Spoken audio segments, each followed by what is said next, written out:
when HIV is undetectable, it may remain transmissible via breast milk. In the first report of its kind, researchers from the University of Buenos Aires evaluated the HIV reservoir in the breast milk cells of 2 women living with HIV, WLWH, who had been on successful long-term treatment. While the researchers did not find any signs of intact or active HIV that could potentially cause infection in others, the risk for transmission in breast milk could not be entirely ruled out. According to the researchers, studies like this one are increasingly important as infant feeding guidelines for people LWH continue to change. The brief research report is published in the Annals of Internal Medicine. Along with an editorial, the idea that undetectable equals untransmittable, U equals U, means people with HIV who have an undetectable viral load can't pass on the virus.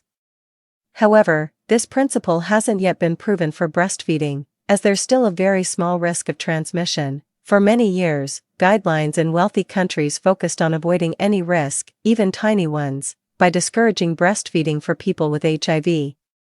Recently, guidelines like the Swiss guidelines and those in the US have started to consider the importance of making informed, shared decisions between patients and doctors. The researchers evaluated free virus and cell-associated HIV DNA in breast milk over the first 7 weeks of lactation from an exceptional elite controller, the Esperanza patient, with 9 years of spontaneous viral control.